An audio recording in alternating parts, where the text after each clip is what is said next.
Alrighty. How's it going, everybody? Once again, I want to talk about another subject that I hadn't talked about in a while, and that is the infamous recording contract. um, Thank goodness with the internet, DAW software, I mean, DAW's, with all that, thank goodness, most people really just don't need a record deal anymore because you got other sources to get your music heard. The old school way, the only way you were getting your music heard on a global scale or wide was the on a more of a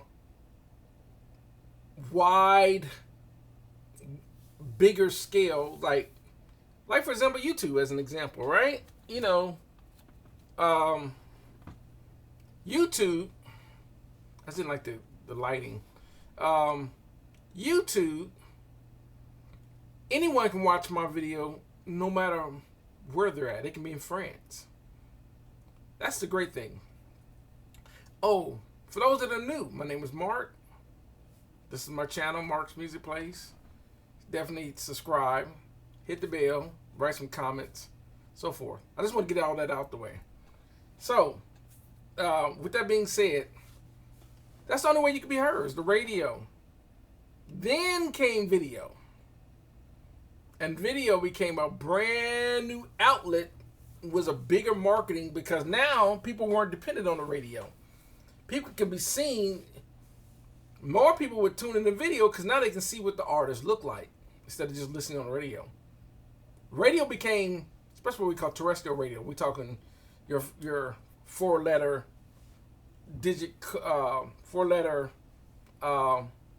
radios like WTNV 109.3 or whatever.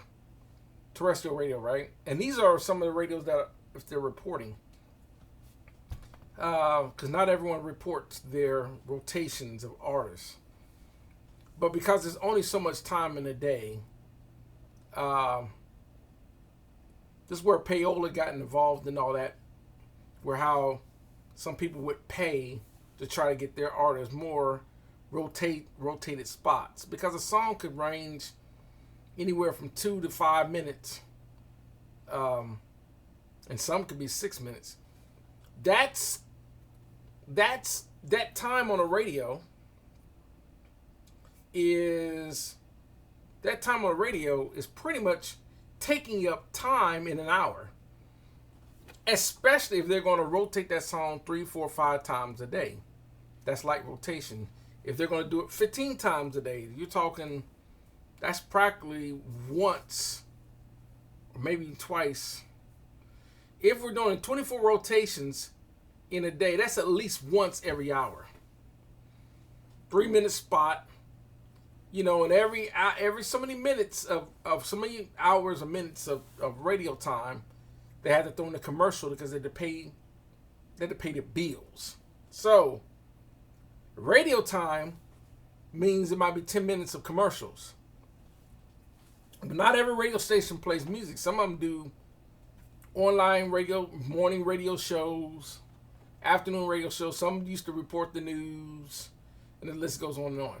So that was the only way you get your stuff heard, was radio. So everybody wanted to get on the radio. Then video, which happened in the 80s, right? MTV's 1981. Very first video they ever played was Video Killed the Radio Star. Imagine that. That's funny, right? You know what's even funnier? I was alive and well when MTV came out. Brand new. I remember it like yesterday. Then VH1, of course, BET. Music video. So now artists had to start making video to promote, slash record labels. because not everyone's. Oh, that's what the artists look like, right? Other than have seen album covers or seen these artists in concert, right? That's the only other way you knew what artists look like, or maybe they did, TV spots on like late night TV shows or whatever. So, as time moved forward, i.e., born the internet. Once the internet started getting bigger and bigger and bigger, now the internet's like the biggest platform out there is the internet. Well, people that start doing stuff like YouTube and stuff like that, well, you really don't need to listen to the radio or video anymore to check out people.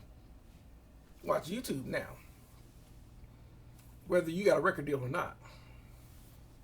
So a couple of things were killing the radio record labels, right? You got social media platforms. Started with MySpace and other platforms like that, Facebook.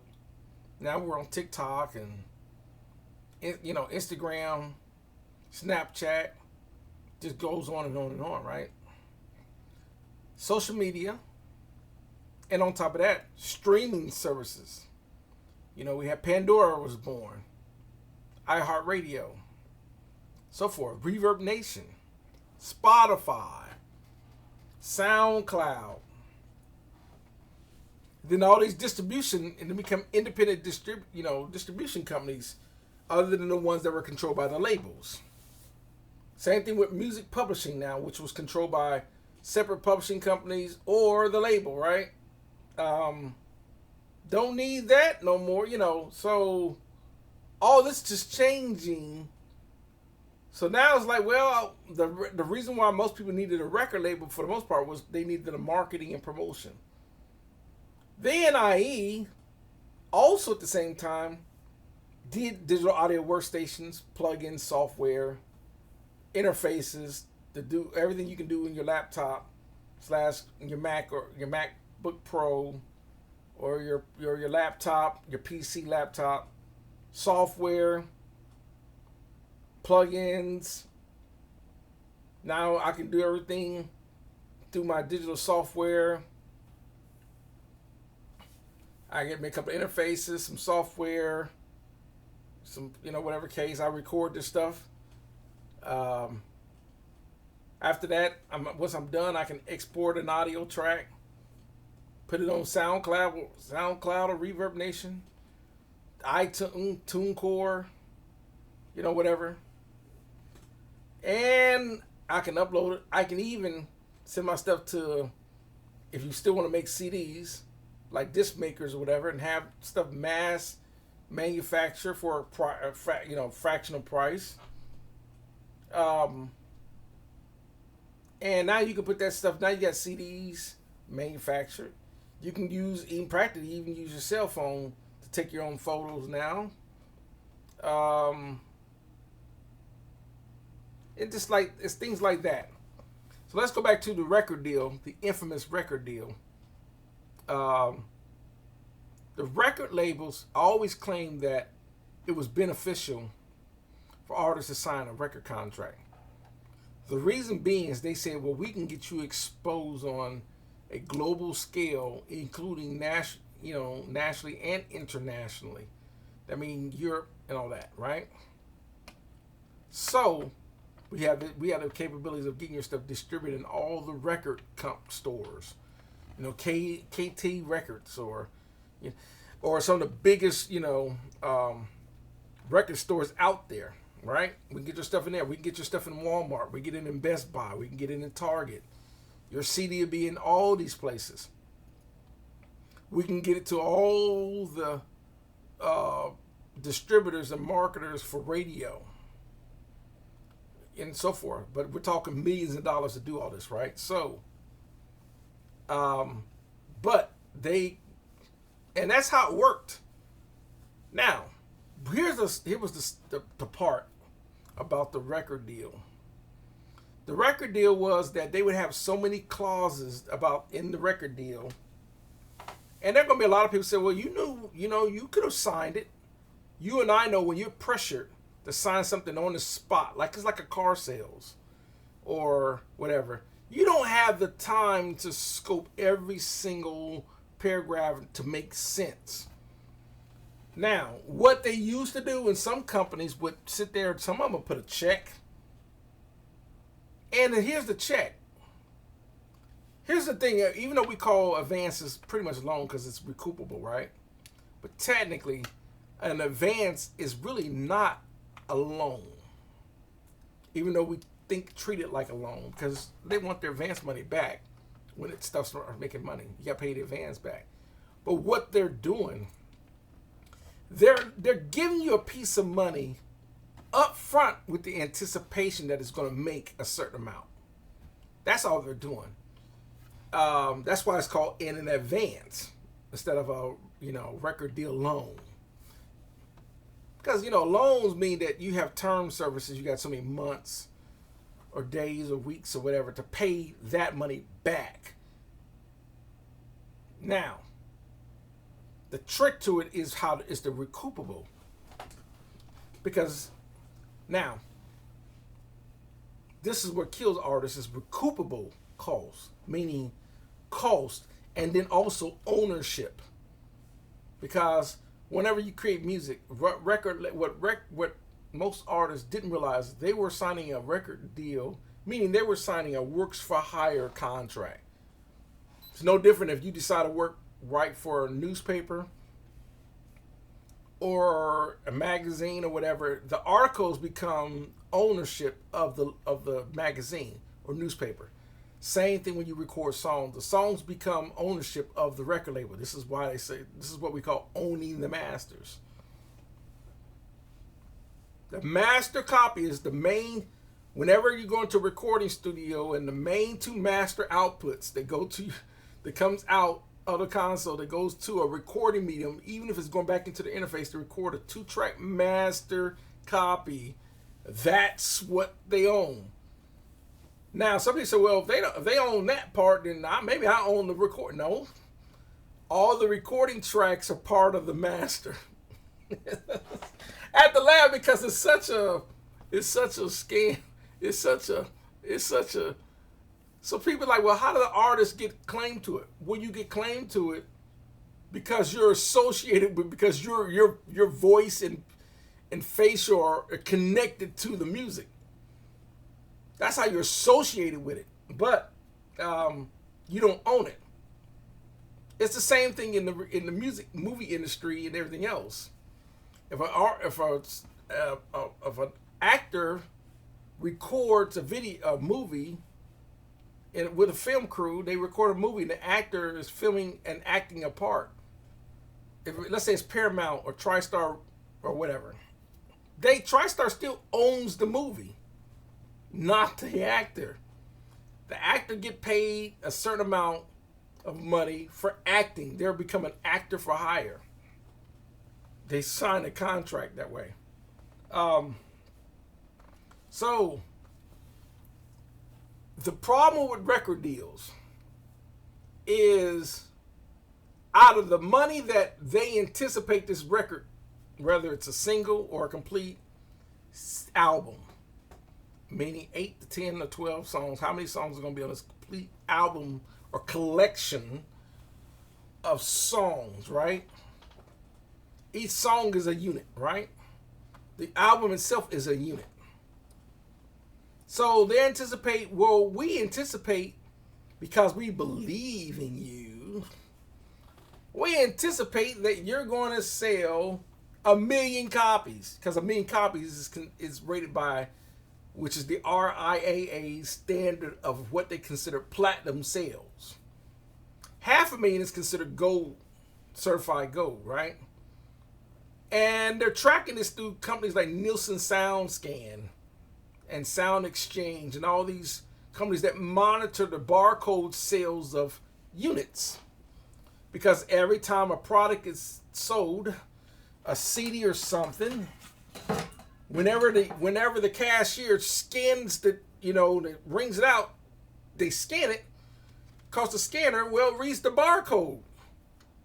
The barcode then sends reports those sales to their companies accounting department and everything else, which then sends that information out to, it just gets a big old thing where eventually Nielsen SoundScan will get a copy of all physical product of CDs being sold in every record store main distributor, what we call small time distributors like Walmart. Every time Walmart sells a CD, the sound barcode, the Nielsen SoundScan is going to get a copy that it's been sold at Walmart, and it would even be time stamped. That CD was sold at 11:24 p.m.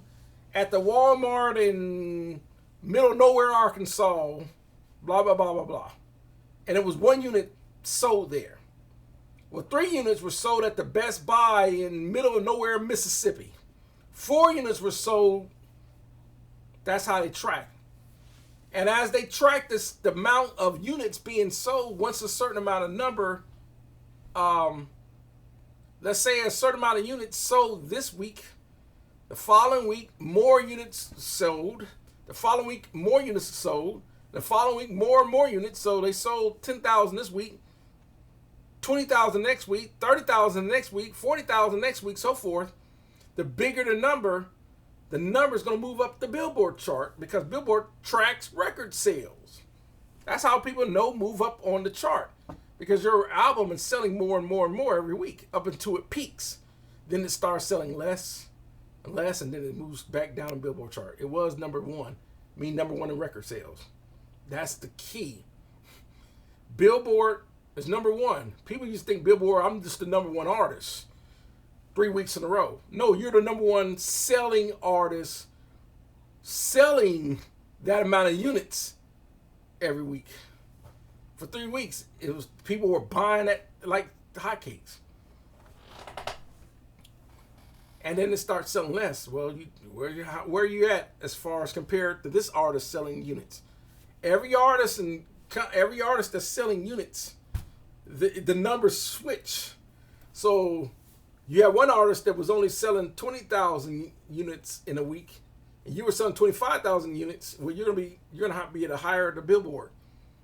But if once that artist starts selling 30,000 units a week and you still only 25, guess what? They move up in sales, Billboard chart sales. But we just take the sales part out. Now, so with that being said,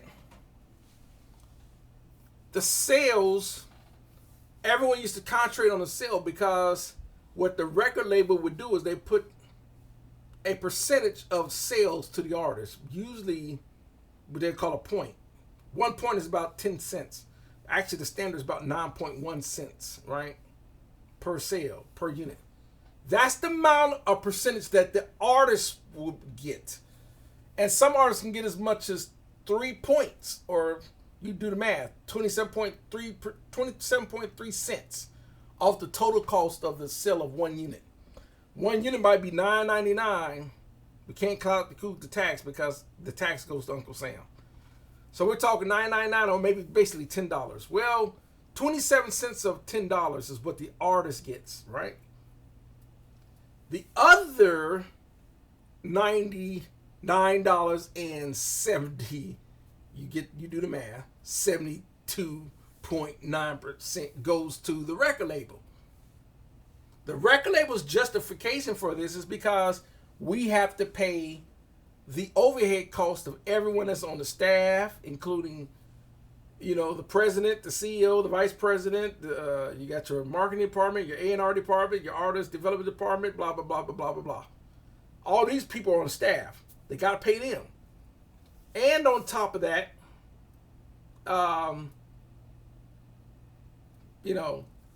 we have more artists. So some artists aren't selling as many units as other artists.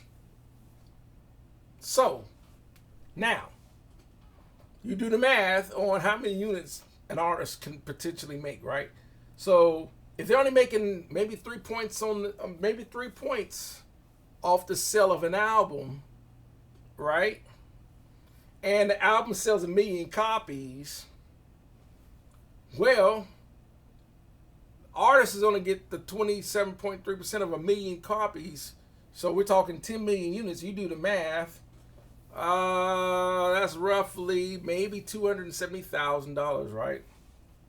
Right? Something get around there. But here's the problem: the artists, out of all that cut, you have what they call the business manager, the artist manager, and the road manager, right? Three different managers. Then we have the lawyer and the producer's fee.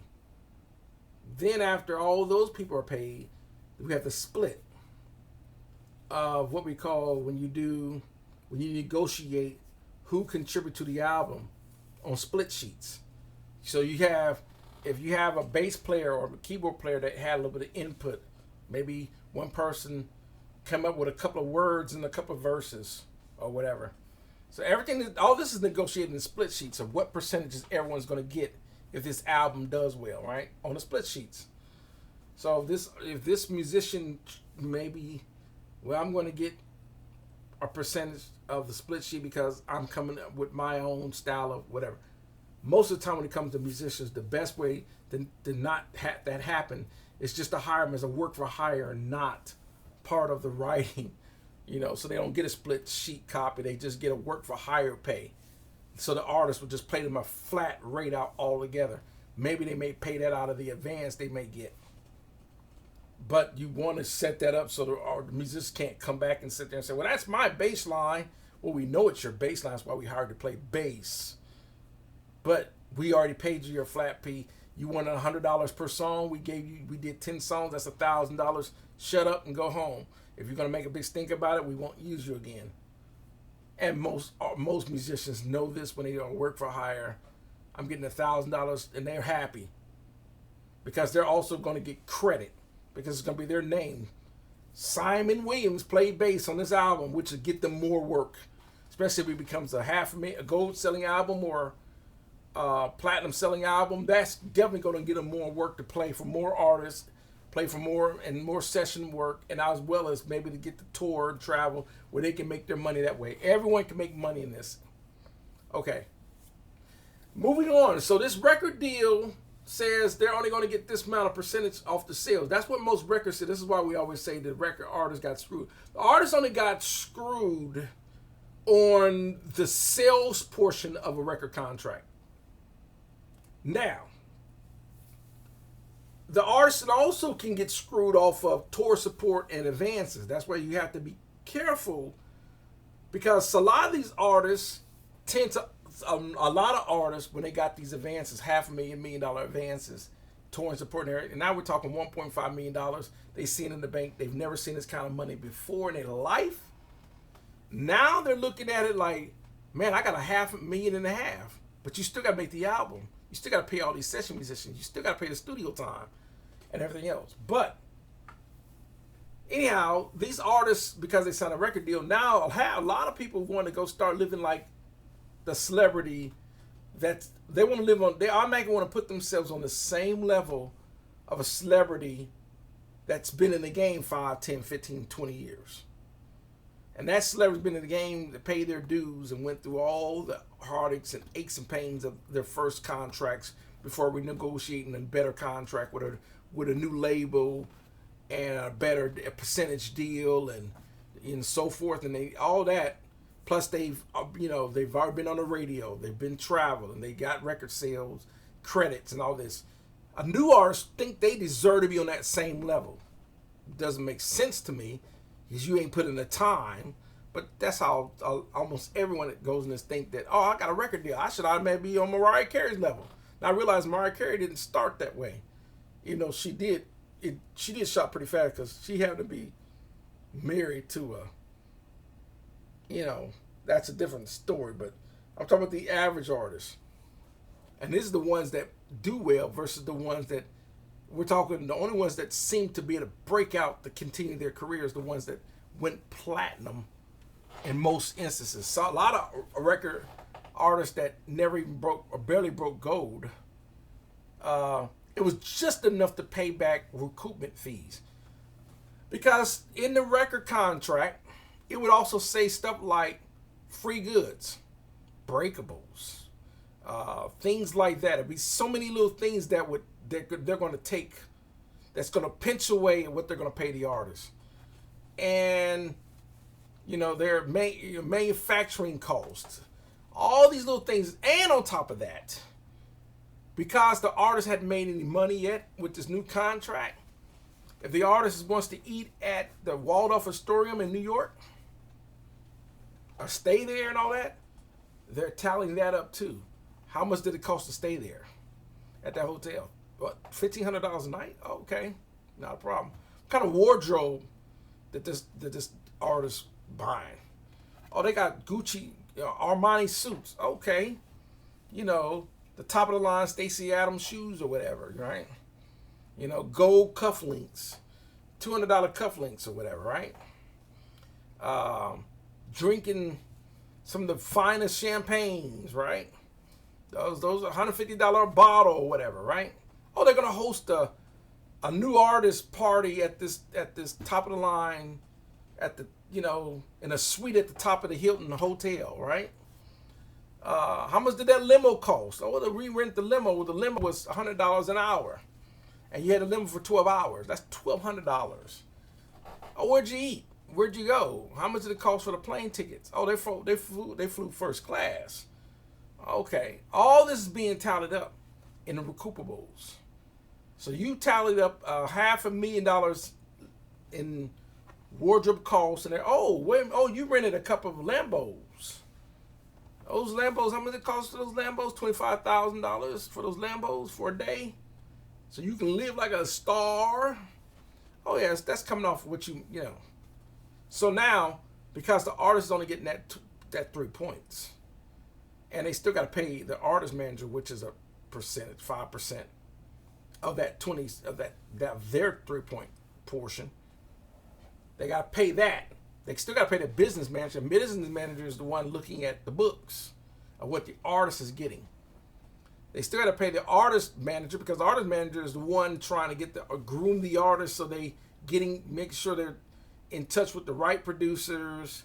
They're talking to the right, videographers and the right photographers to get the right photos. The artist manager is doing all this, as well as getting into helping them talk, align them with the right people to make sure and get them in contact with some of the best producers out. This is what the artist manager is doing, as well as the road managers, to make sure that they're out there getting to when it's time to tour, they're getting where they need to get. The road managers calling, with booking agents to get the artist booked to different places, so the artist, and they also make sure the artist gets there, so the artist can travel and do these shows, and then the artist still has to go do sound checks, setting in, the traveling, getting into these hotels. The band's got to be there, the choreographer, the dancers, the lights. All this is being coordinated, and the cost is significant. So with all this going on, this is all, so they need the money, because an artist don't have all this money. So the record label said, we're going to advance you $1 million in advance to cut the album, another $1 million in tour support, so when it's time for you, so that's $2 million. Well, if the album only goes gold, which is only 500,000 units, that means the record label probably only made about 10 million. And remember, I told you the artist is only getting 3 points, so that's 270, whatever, 300,000, whatever their money they get.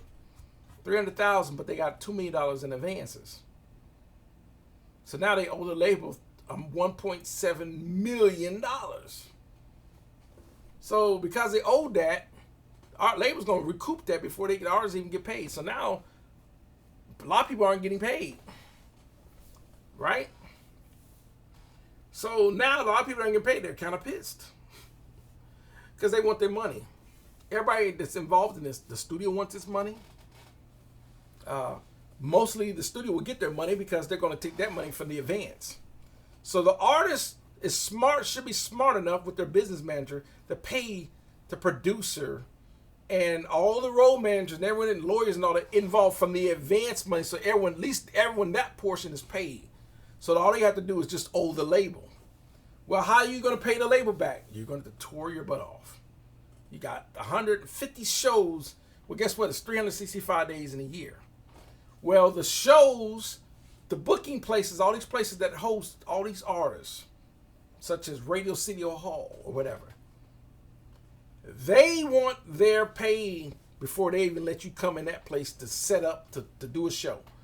And on top of that, well, people are only going to come to the show. They know about it, and you're a hot artist that people want to go see.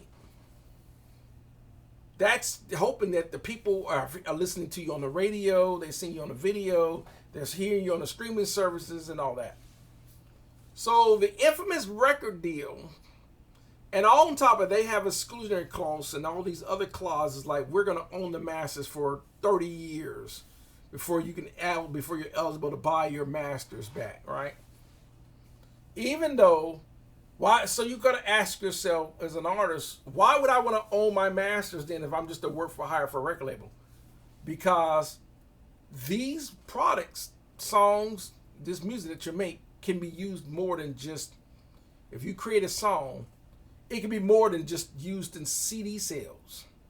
It can be used to be synced to movies, which movies make money because of ticket sales at movies. It can be used on the radio, on cruising ships. It can be used in hotels it can be used in video games. It can be synced to a lot of stuff.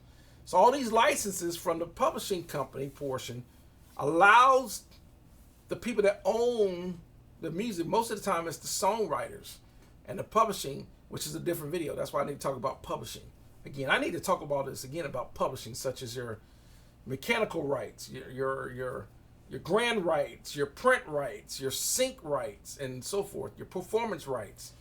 All these different rights and stuff like that. It's like whenever a mechanical right in a publishing company says if a song is made, you get a royalty as long as it's attached to a media, some sort of media, like a CD.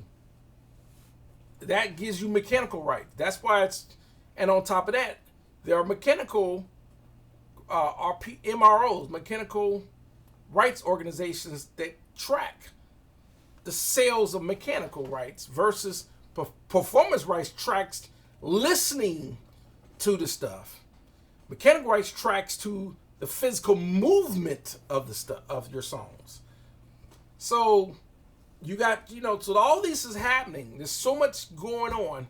You would ask yourself in this crazy way. I never realized the magnitude of the amount of people and the magnitude of stuff such as what needs to be registered with your PRO, your MRO, the sound scan, sound exchange, distribution, manufacturing, promotion, marketing, touring, and everything else. There's so many factors and so many people involved. It's probably a good artist probably have about 500 people working behind the scenes. So because there's so much going on to one artist. That's why it's so costly.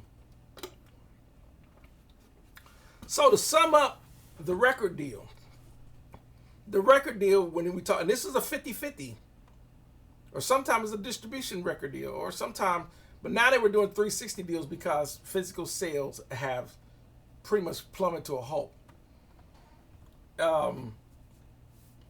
Most people, and because of physical sales, of course, they're tracking physical sales through digital. How many people are buying digital copies? Because so many people were pirating digital copies because they'll find a way to get it for free.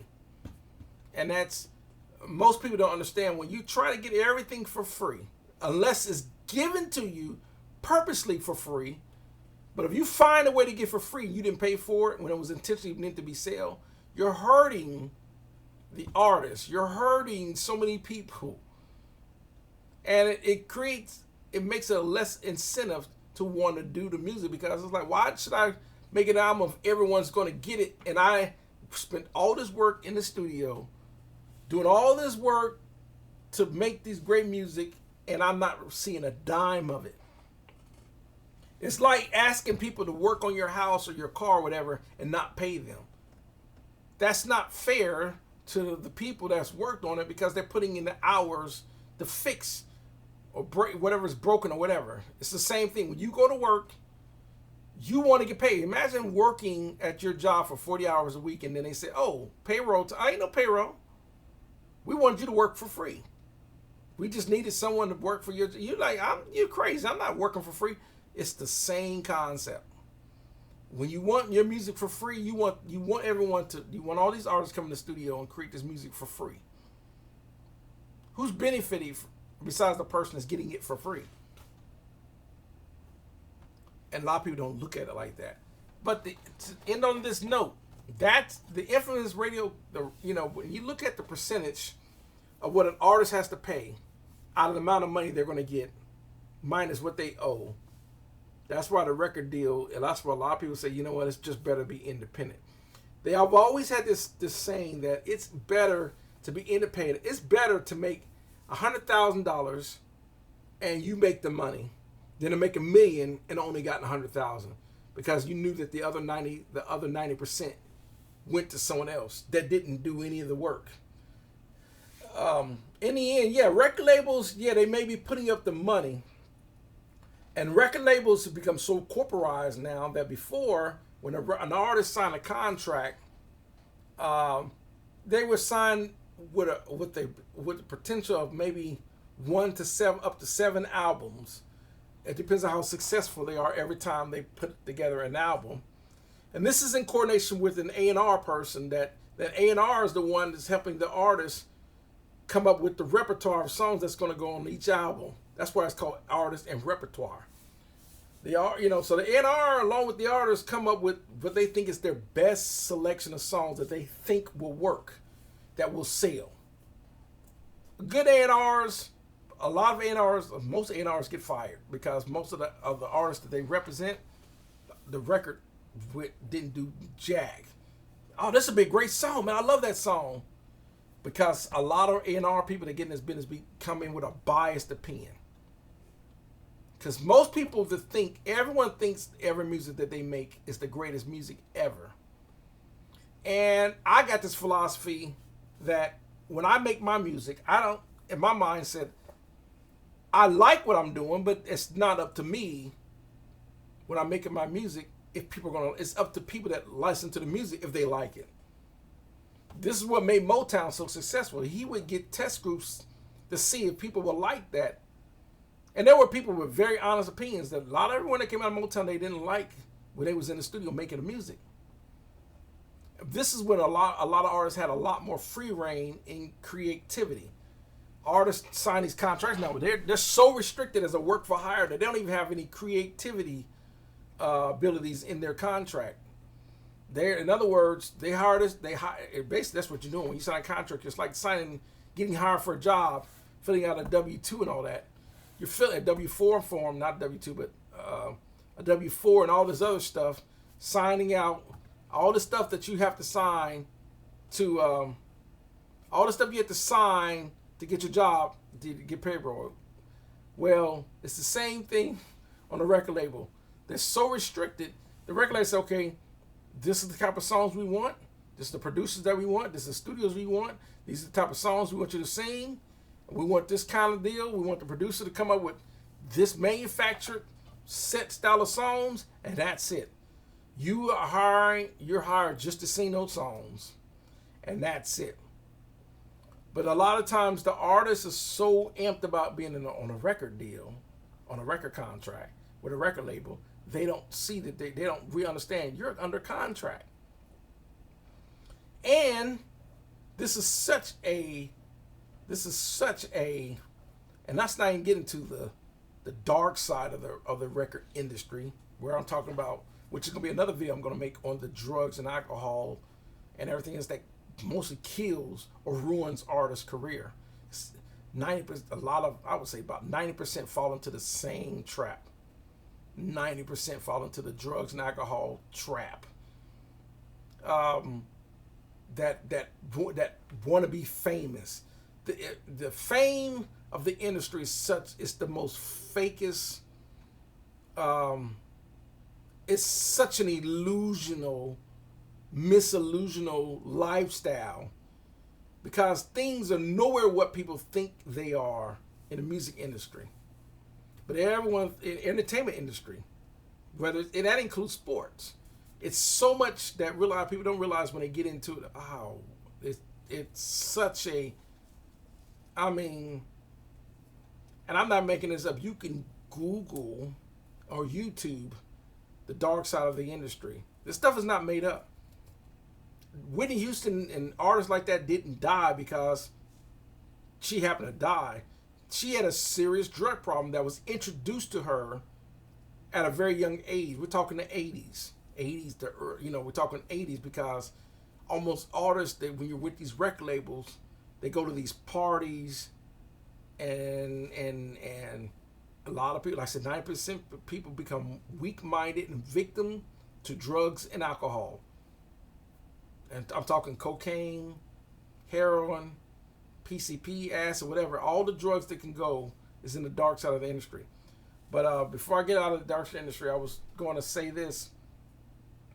If you're looking at artists, all you got to do is watch and all the things about artists that seem like they were on top and then all of a sudden something happens and they're not on top anymore. It's so many. You could be here. It's like you started here. You could be here today and gone tomorrow. And not physically, I mean dead, but I mean just no one even thinks about you. It's like that. Your career is like Vanilla Ice was on top of the world. And all of a sudden it was like, all happened within the same couple of years. He's one of the hottest white guy rappers out there for about like that. And this happens to so many artists.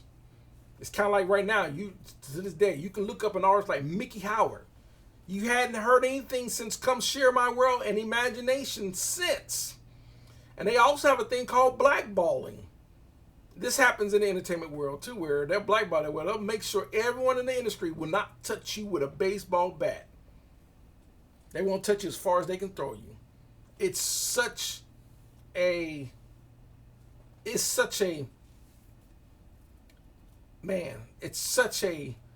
it's kind of like when you want to be at that level. It's like right now, you could watch interviews on T-Pain. When last time you heard something from T-Pain? Or even, what's his name? I can't think of a lot of these rappers that were like this. You don't hear a lot of these rappers are starting to, other than the ones that are keeping some of these older rappers and memories alive. But so a lot of these rappers and singers and bands and rock bands and everything else, they try to tour and everything else. Is like the band like Kiss. Kiss was a band from the 70s trying to keep their legacy alive because they're touring with their legacy, like AC/DC and all these bands. They're touring keeps paying the bills. These artists have to pay the bills. Like artists, like Freddie Jackson. In order for him to pay the bills, to live the lifestyle he's living in those top end, we're talking those really high end apartments in New York, and we're talking apartments that and homes. What they call those? They're not apartments, but they're in the top of sky rises. I forget. People put that in the comments. Those type of places cost those artists thousands. That's why sometimes you hear about artists like Eddie Murphy selling his $25 million home because the taxes on that property is off the chain. Some of the property tax costs as much as our regular homes. So anyhow, it's going on 45 minutes and I can talk about this subject forever. So that's just a glimpse of the infamous record deal. Thanks for watching. And I'm going to continue to make content like this. Y'all have a great one, and we'll see you in the next one.